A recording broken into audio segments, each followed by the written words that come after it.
Yeah, it's a little bit quiet over at Blizz HQ, isn't it? Now, around a little over 2 months ago, we did have the initial announcement for Dragonflight. Obviously, a lot of hype got built up. We've seen a little bit of what's coming down the pipeline and what is to be expected, but we really haven't heard much at all since then. We've had 2 classes that have had their talent previews announced. We get to toy around with a little bit, but as we all sort of kind of understand, these are clearly going to get iterated on over time, and before the actual release of Dragonflight, some of these might, in a minor way or quite a major way, have significant changes. With that in mind, we at least get to dabble in Druid and Death Knight so far. As a Frost Death Knight fan, and definitely one of my primary ults I will be playing come Dragonflight, we're going to jump in. We'll have a look at the talent calculator that we have at the moment, and if it's anything like the old Druid and their forums at the moment, it should be pretty fucking spicy. She's a bit of a long one, but worth it, promise.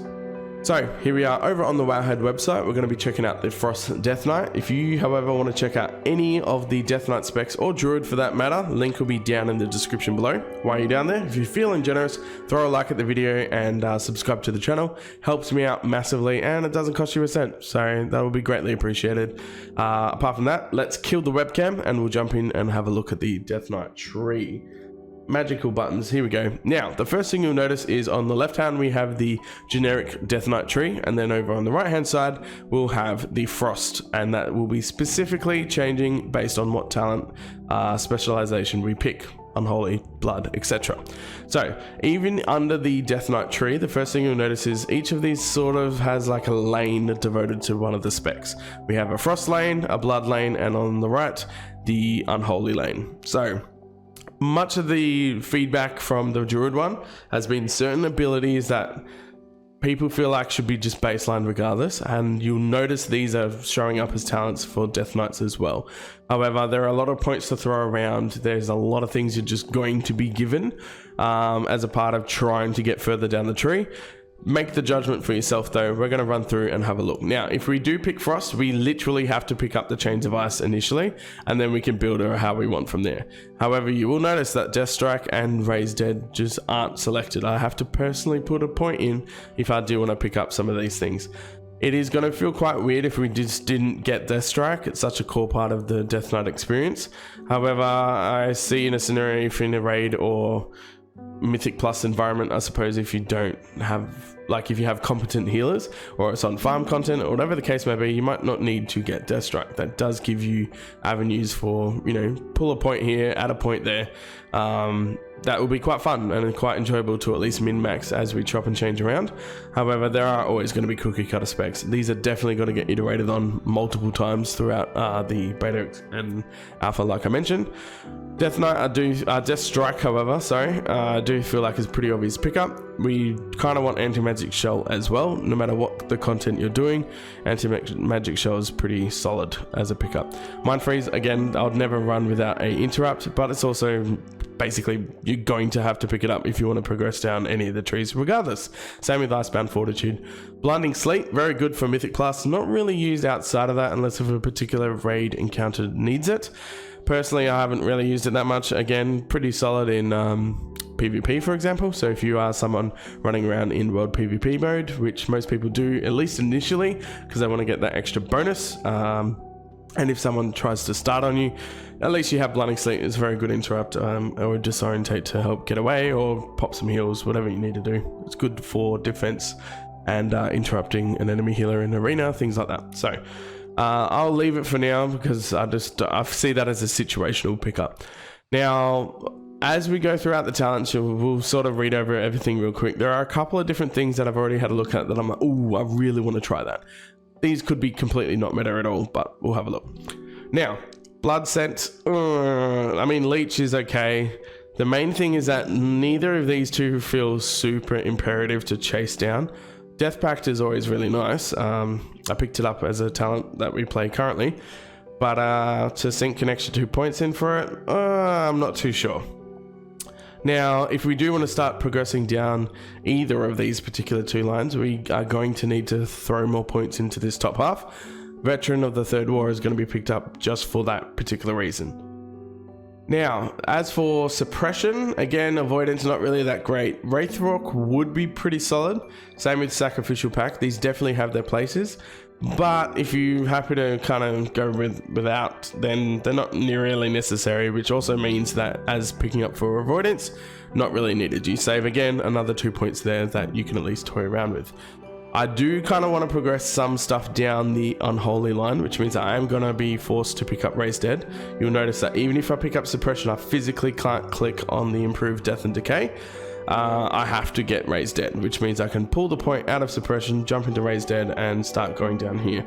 You'll have Brittle here. You'll see that even though it's obviously a disease-centric particular talent, it's going to help out Frost massively regardless, because we'll always have Frost Fever rolling, and we get a chance at an extra 6% increased damage, which, hey, no-brainer, should be very solid. Now, Unholy Ground, I don't think we're going to end up picking this up. However, I do see potential of getting, or at least having double the usage when we get this particular talent that has me quite interested down below here. Death's Echo. Your Death's Advance, Death and Decay, and Death Grip have an additional charge. 2 charges of Death and Decay would be huge, especially in Mythic Plus or AoE environments. And Death Advance as well, like having double sprint, I mean, that's only going to be helpful. Quite early on in the expansion, you tend to notice we have quite low secondary stat values. That's where something like this will have extra benefit, because haste will be so valuable early on in the expansion. Naturally, as our stats go up over time, you tend to notice that you're sitting on a pretty comfortable haste amount regardless, so it will lose value over time, I believe. But for now, we're not going to put the point in, but we're at least going to keep in mind that Unholy Ground could be something we pick up. Again, we want to travel further down our Frost tree. Gets us an extra bit of crit chance. Again, these are the kind of talents that feel a little bit kind of, you know, flavorless. It's just like, sure, you have some passive stats. Like, great, fine, I'll take it. It is what it is. Now, Anticipation, huge fan of this. I do like the idea of having I think this should actually be bog standard for every class that has an interrupt. Getting some sort of resource back or being positively rewarded for performing well and doing an interrupt.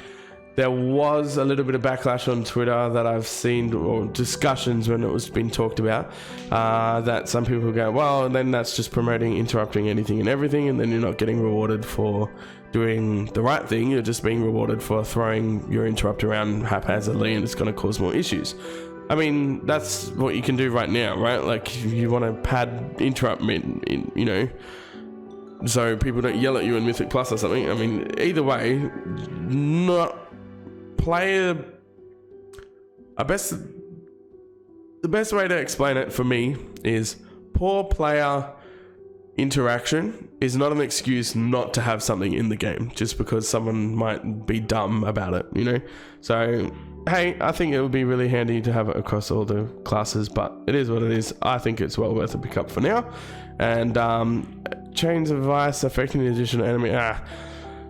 Nah, I mean, that's very much probably only a PvP thing. I don't see much of a scenario.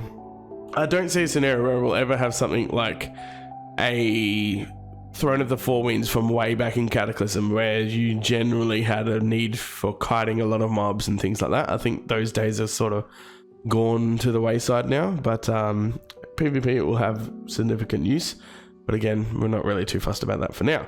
This is the first time we'll notice one of these particular talents where we have a choice to make. Whether we want Runic Corruption or Empowerment, obviously entirely up to how we want to play. We're used to seeing Runic Corruption, Empowerment. We obviously have the option to picking Runic Corruption if we wanted to. It is currently available as a talent for Death Knights in-game currently. However, most people have always picked up Runic Empowerment. This will most likely not change. However, again, start of the expansion, perhaps the extra rune regeneration rate by 100% for 3 seconds would be pretty useful. We'll have a look. We'll see how it is. It's 1.6 and 2% chance. Both are quite low, but yeah, it's ultimately going to come down to how it ends up playing out. I think Empowerment will still come ahead personally.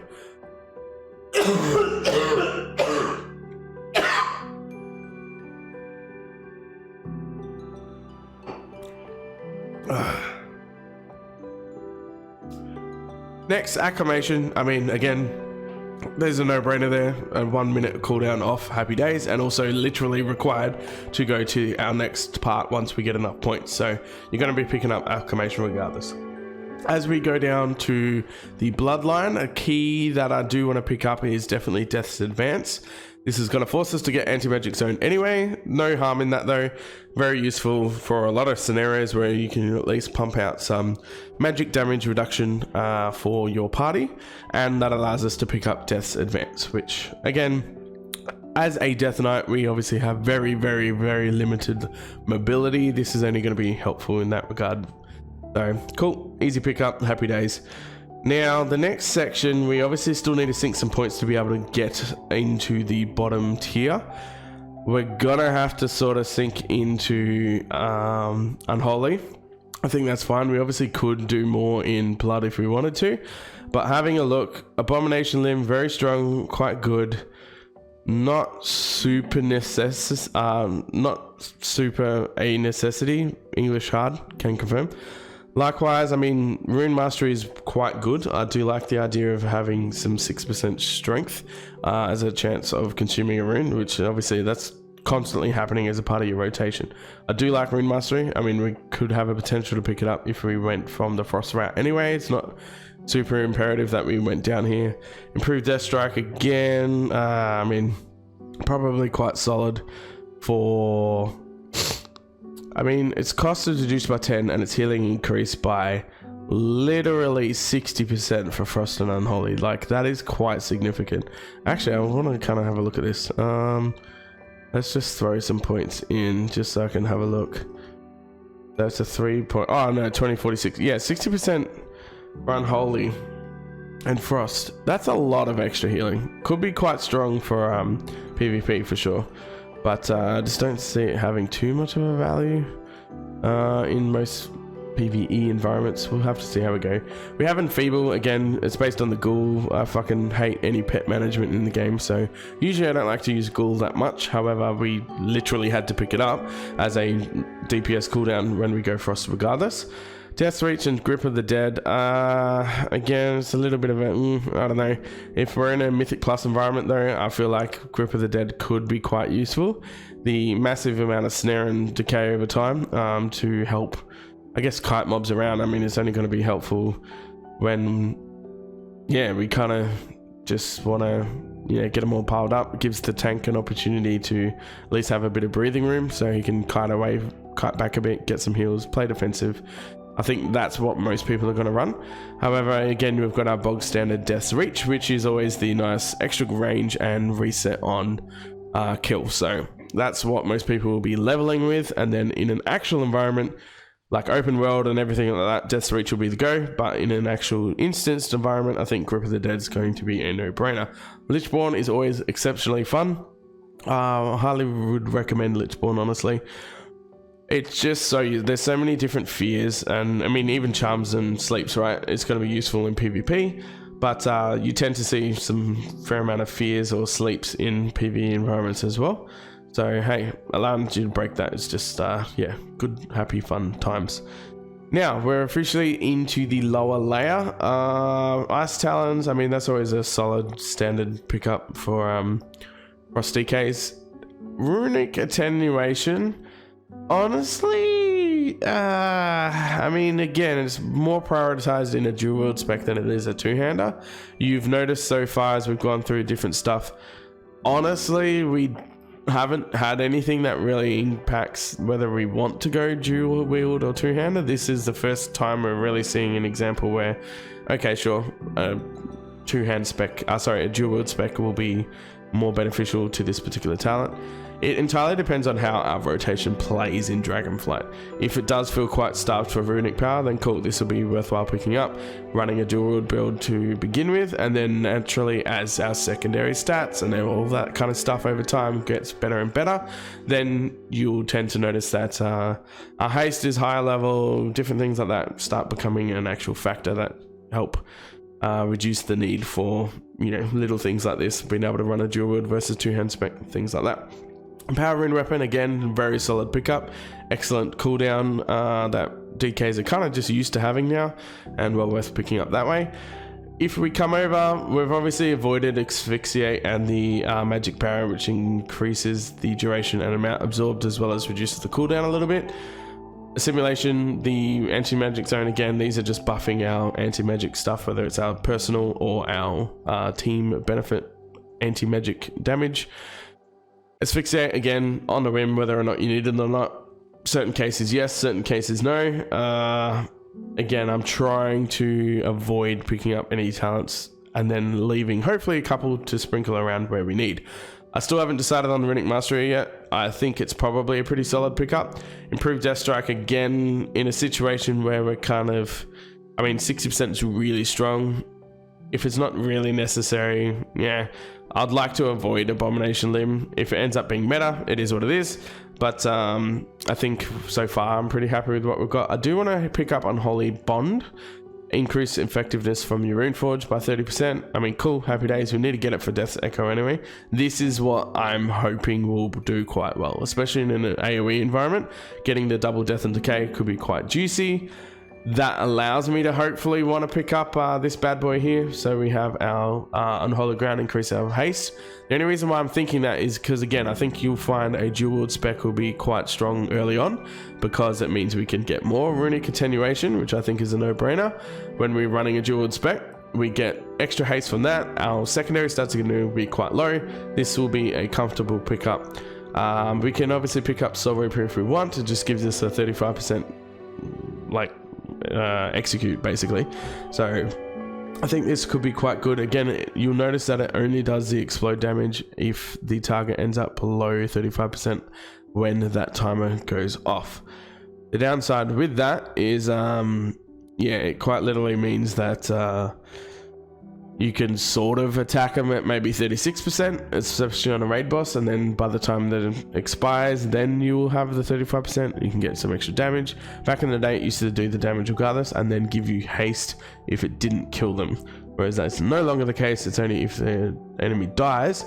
When they yield experience or honor, then you get the Runic Corruption. So not as good as it used to be way back in the day, but probably well worth picking up. I'd imagine that was the last point if we wanted to go there. If we don't end up running this particular build, then we could go down Horde of Winter and Runic Mastery, but that is kind of the choice we have to make, right? We do want to pick up Death's Advance. I think having Anticipation is imperative.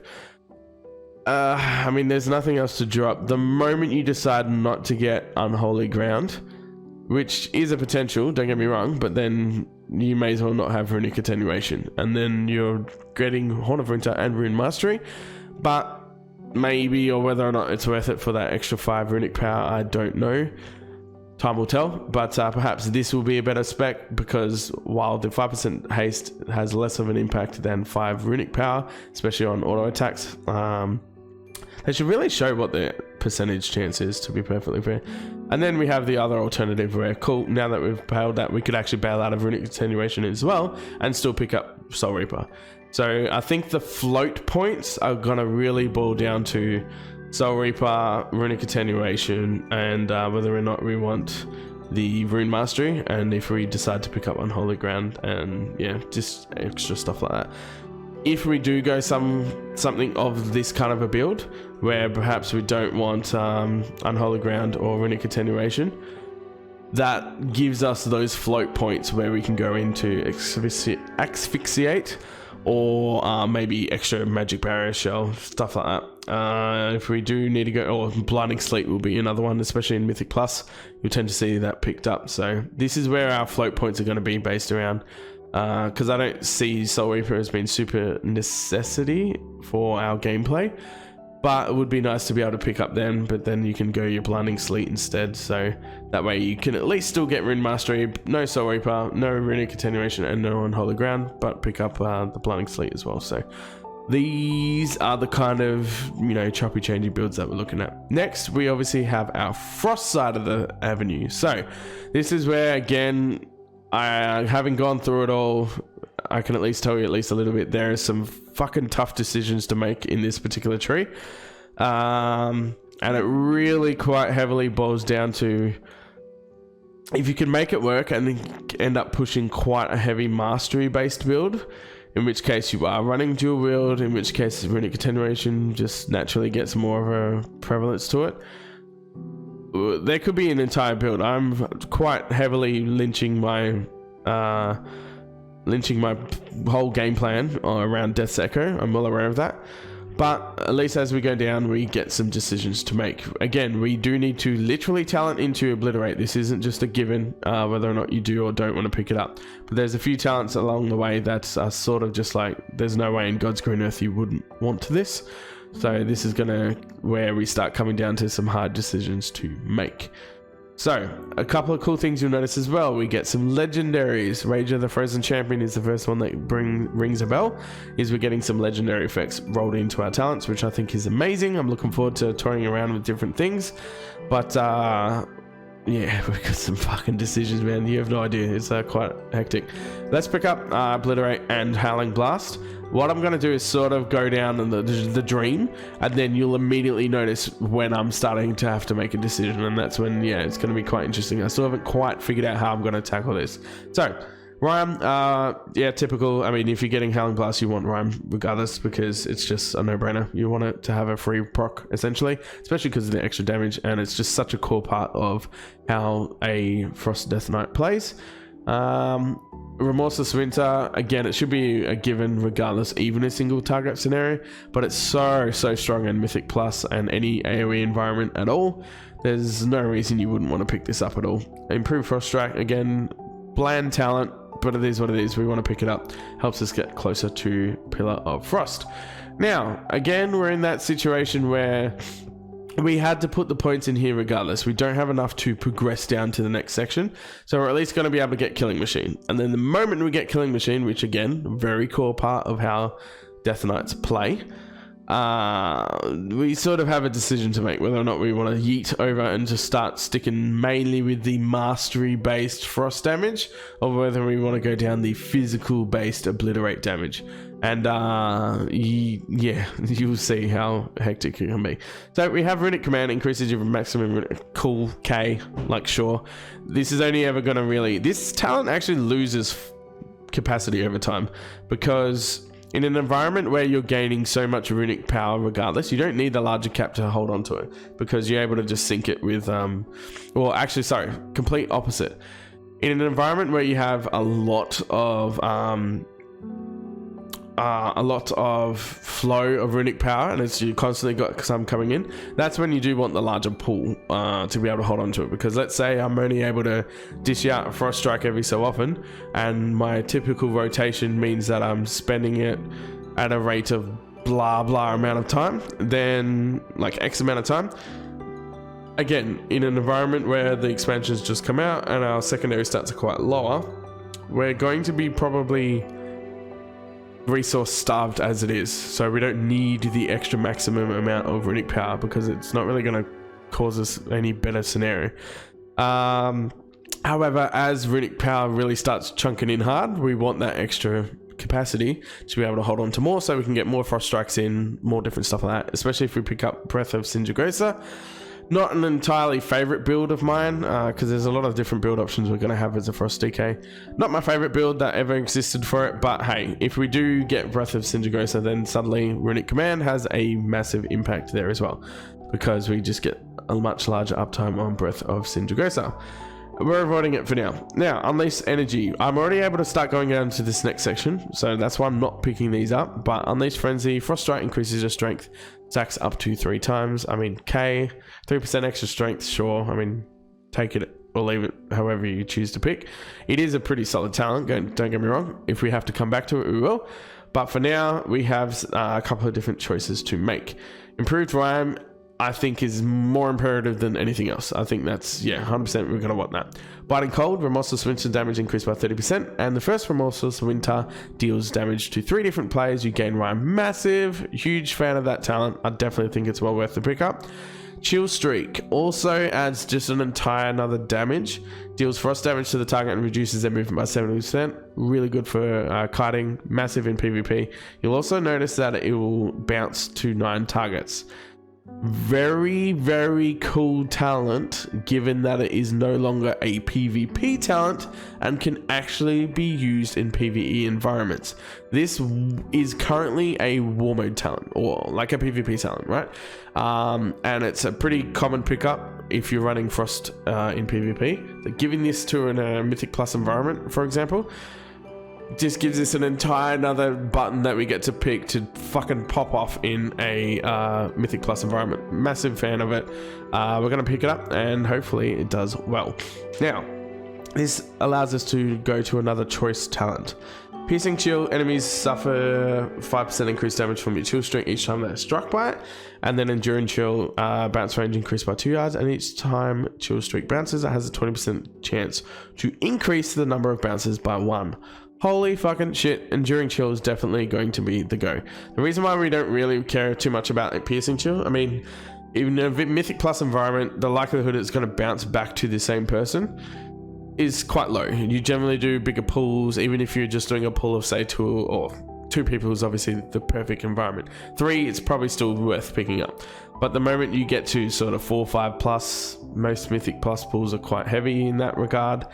And the fact that you're competing with the fact you literally get to increase the number of bounces, and the yardage is increased as well. I mean, this is just a no-brainer. I think Enduring Chill is really going to come out ahead if you are going that route. Now, Empower Rune Weapon. Again, this is Empower Rune Weapon that we already have over here. Okay?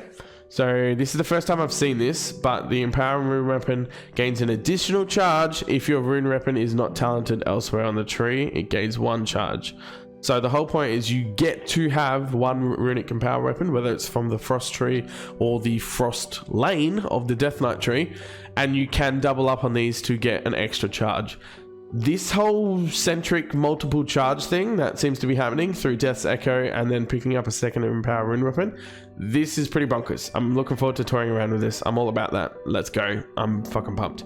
Gathering Storm, each rune spent during Ramos's swim start increases its damage by 10% and extends the duration. Massive. Another standard, really solid talent that currently exists and feels a bit along the line of kind of almost necessity, but yeah, it is and it isn't. It's a bit hard to tell. Frost Whelp's Aid. Pillar of Frost summons a Frost Whelp which breathes on all enemies in 40 yards. It's basically a baby version of Breath of... or no, not Breath of Sinja. It goes to the Frostworm's Fury. So, does that breath in front, whereas Frostworm's Fury is like a significant amount of damage. The baby version of that. And this is the decision we need to make. Is that worthwhile picking up, forcing us to also pick between Frozen Pulse or Avalanche? Both of these kind of feel a bit So, I mean, Avalanche is what we run at the moment, but it's because the choices are also on that line are a bit, you know, this one is the one that edges it out. Frozen Pulse, again, okay, not really. Both of these are going to be quite lackluster. I'm not really drawn to it. And if it's not worth getting Frostworm's aid, then it's kind of like, what are you going to do? Now, each unique enemy hit increases your mastery. That is a big one. That is something that we're going to have to significantly kind of weigh up, because I actually kind of think that might make it worth it. But again, you're seeing a lot of heavy mastery focus on this right hand side, and that's where we're going to come to a lot of painful choices in a moment when we have to look at the other side of the coin, where it's all about the obliterate damage and physical damage increase. So for now, we are going to pick up Avalanche and pick up that, because again, mastery looks very nice and I do like mastery. So getting up to 4%, all the way up to 20% when it stacks up for each unique enemy hit. It almost plays like the tier 4 set for Frost DKs at the moment, which is when we have Pillar of Frost up, we do obliterates, and the obliterate, you know, pulses that like a frontal cone sort of traveling line, very similar to Warrior's Dreadnought ability, I believe, or just talent, I believe it's called, where every time you overpower, it does that frontal cone line thing. Essentially, that's what we're looking at, but it's only when you cast Pillar of Frost, which again, we know it only has a 1 minute cooldown. So if it has a 1 minute cooldown, you're not getting the benefit of Frost Whelp's aid all the time, but the fact that it will give you, basically, I mean, it's a 40 yard range, right? So up to 20% even if you only got 10 to 15% out of that with multiple people that are being hit, that's pretty significant. I'm curious to see how long the mastery buff lasts, but 15% increased mastery is pretty nice, pretty spicy, if I do say so myself. Another choice that we have on our left-hand side, inexorable. I don't even know how to pronounce that, but the IA Assault one, you gain that, stacks up to 5 times. I mean, we have this talent that exists already, and it consumes a stack to deal extra frost. Okay, cool. Again, not super really that good. I mean, it's picked up at the moment, but again, it is what it is. Cold Heart, we already know that bad boy as well. It's basically a stacking chains of ice where you pop off with a chains of ice once every 20 seconds sort of thing, and then yeah, it does a big hit. I've never picked up Cold Heart, honestly, because it just added another annoying button that I had to manage. So personally, I didn't really enjoy it. If you are going to go there at all, it'll be Inexorable Assault. But we kind of want to have a look at the further line. I mean, Frost Strike increasing strength up to 3 times. Again, it's minor, 3%. But I do think that's literally worth more value to me than the Inexorable Assault for now. And then we have to come back and figure out how we're going to go from there. In an AoE environment, do we want to pick up Frost Scythe? It's typically not picked up. I don't see that really changing too much. I mean, it's standard exactly how it functions at the moment now, but it's, yeah, I mean, personally, I don't see Frost Scythe being picked up, and it doesn't really draw me to want to get it either. We already have such a pumper AoE kit that I just don't see Frost Scythe really being too worth it. Everfrost, Remorseless Winter, deals the 6% increased damage to enemy hits, stacking up to 10 times. That is kind of massive. Again, we've had a lot of heavy Remorseless Winter buffs, so adding an extra one to that, I think that's just like schmicko. As I mentioned, don't really like the Breath of Sindragosa as a build. If we can avoid that, I'm happy to do that. If it ends up edging out, then suddenly you got to rethink things like Runic Command and all that kind of stuff. For now, I'm kind of avoiding it. The Invigorating Freeze, Frost Fever, critical strikes increase the chance to gain Runic power by an additional blah blah blah. So up to 10%. Okay, so your crit chance gives us, I mean, you get an extra 10% chance on crits to get Runic power. I don't see this being too crazy, although it is good, and especially early on, like I said, resource management can sometimes be an issue. This would definitely help that. I don't think it's super imperative just yet. Frostworm's Fury, I actually freaking love this ability, especially if we're already getting Frost Whelp. Been able to double up on that. I mean, we're just pumping big AoE at that point. Absolute Zero, the Frostworm's Fury has a 50% reduced cooldown. And freezes all enemy hits. So not only do you do the big pump damage, not only can you do it more often, but it gives your Mythic Plus team much nicer results to be able to freeze them for 3 seconds. And yeah, I guess just make life a little bit easier for everyone involved. Definitely something I'm going to be considering picking up. And now we have a certain number of points left, and we've got the decision time. So to have a look on the other side, we do have Obliteration. So every time Pillar of Frost is active, Frost Strike and Howling Blast always grant Killing Machine and have a 30% chance to generate a rune. This is a very strong Obliteration build. If you're going that 2-hand route where you care a little bit less about the mastery side of things, then this is sort of which way you want to be heading. Competes with Ice Cap, which I don't really quite understand. But hey, your Frost Strike, Obliterate, Frost Scythe criticals reduce the remaining cooldown on Pillar of Frost. Ice Cap is very strong. It just feels like it's competing. Like there's such a, already just on this one talent alone, big choices to make. Ice Cap reducing Pillar of Frost is like, again, it just feels so cool to reducing down that Pillar of Frost time that you'd want to pick up Ice Cap whenever you can. It really just boils down to whether or not you actually can. So I don't know. Again, you've seen this situation. You can never go backwards. So I can't just go Frostworm's Fury and then go down to whichever Bone Grinder and then head my way up. So that way I can sneakily backdoor my way in to try and get Ice Cap. So unfortunately, you just have to rough it and go right the way through.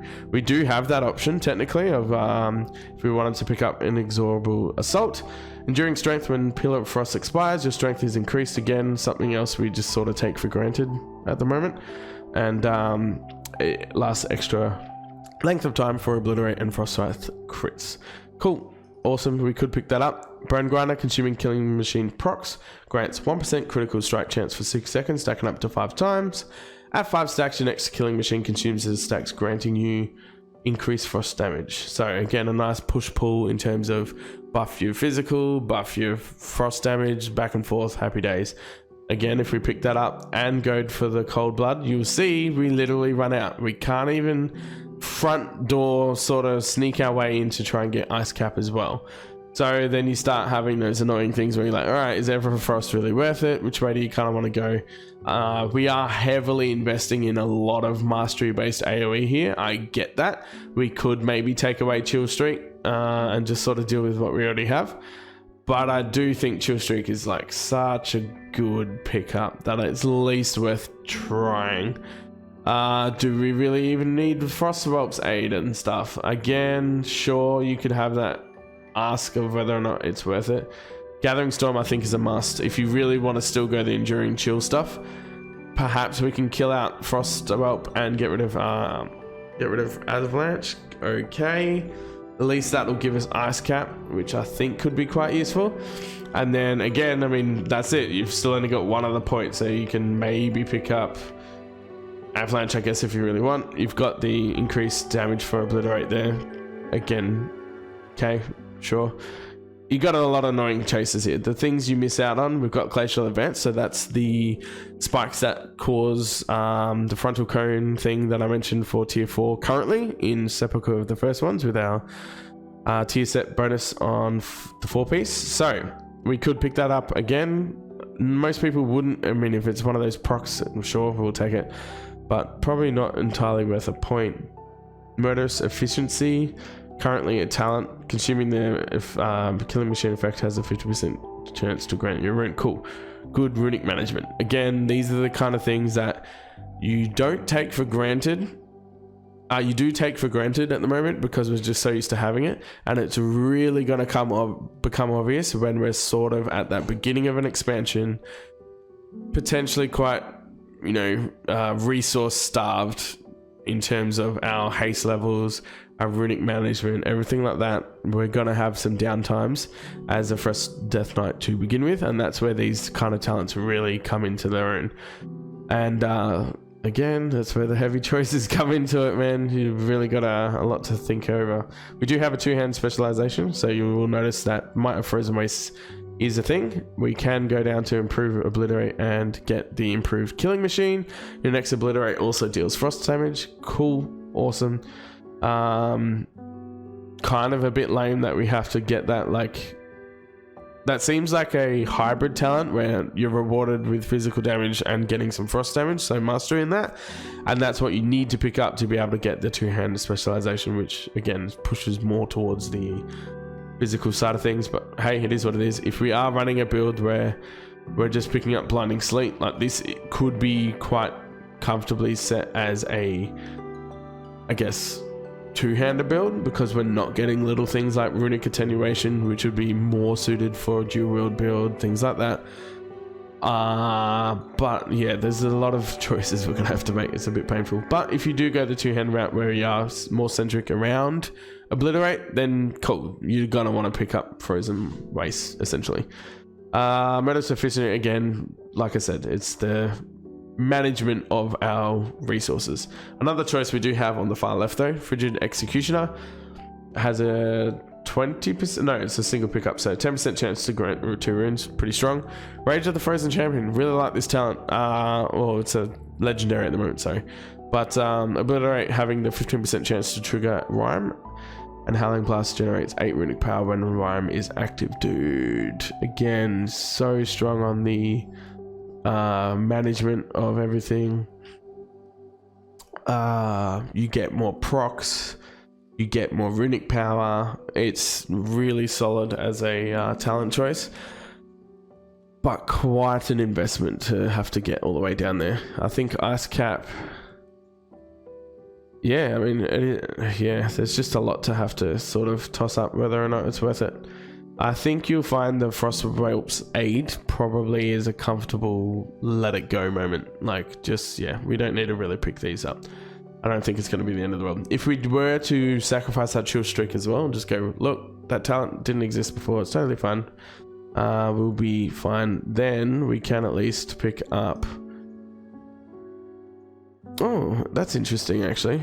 So even though we branched in from Biting Cold to get Empower Rune Weapon to get the second charge, it won't let us pick up Everfrost. Because we need more points in. Okay, that makes sense.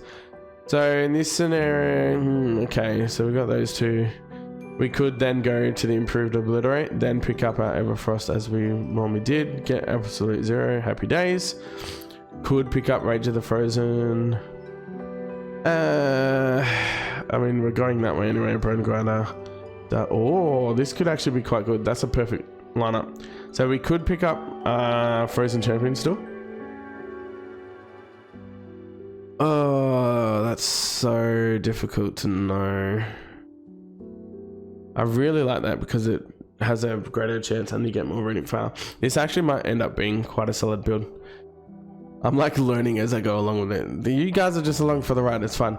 So yeah, this is an example where we've killed out the chill streak. I don't like doing that, but it has given us enough of the points to then sink into, get all the way down to Rage of Frozen Champion. And then still go down long enough to get Ice Cap, and it perfectly allows us to get Ice Cap as well.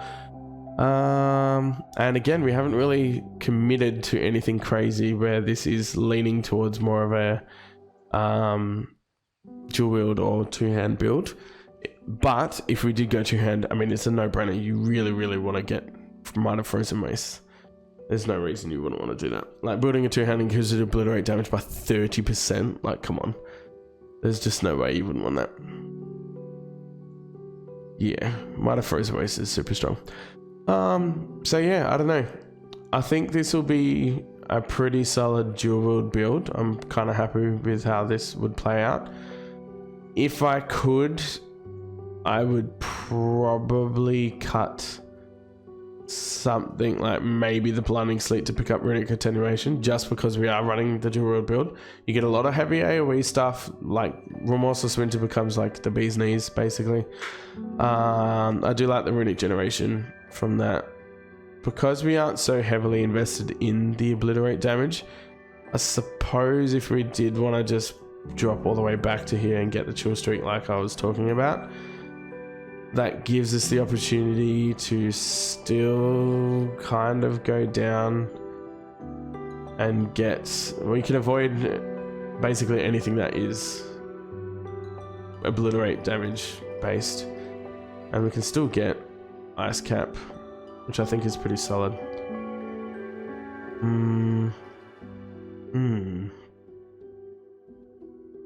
Yeah, I think that's probably what you'd end up running, right? And if you did have only 1 point left, perhaps you could at least pick up Avalanche or something like that. Jagged Icicle, sure. I mean, it's frost damage, right? So, happy days. Chance to grant a runic power by an additional wolf. So even in this scenario, instead of getting, what did I pick up for? The Avalanche. I mean, you could at least throw 1 point in there if you really wanted to. I think this could be a pretty solid dual spec, but if we were going two-hander, oof, that just makes it even worse. I don't know. Unholy Ground's always pretty solid. We like haste as a two-hander spec. So if we were going something like that, then oh, I mean, we can kill that out, go to that way, pick up that Frozen Waste, boom, that, and then Obliteration. Still have those, yeah, there we go. So I feel like this would be more set up akin to a two-hand build. Throw down our Death and Decay, we get 2 of them, increases our haste, so therefore there's more auto attacks. More auto attacks means more killing machine procs, extra damage on the Obliterate. We've got the increased Obliterate damage there. We also have increased chance for the Rhyme procs and all that jazz. We pick up Obliteration, which again, while it's active, grants killing machines every time, so you can just chain it and go Howling Blast, Obliterate, Howling Blast, Obliterate, Howling Blast, Obliterate, so happy days. And yeah, most importantly, killing machine increases the crit chance of Obliterate to 100%. Yeah, I think that might be a good solid two-hander. So that gives you an idea. I hope your brain juices have been flowing as well. There's a lot to take on board here. As you can see, there's some heavy choices to really sink into when it comes to the Frost tree. The actual standard Death Knight tree, there are some things that you can go if you want to just be more overall team situational, helpful, that kind of thing. I mean, you can pick up things like selfish increase to anti-magic barrier, the assimilation for better anti-magic zone, the improved destro. I mean, that's pretty big, 60% to be fair.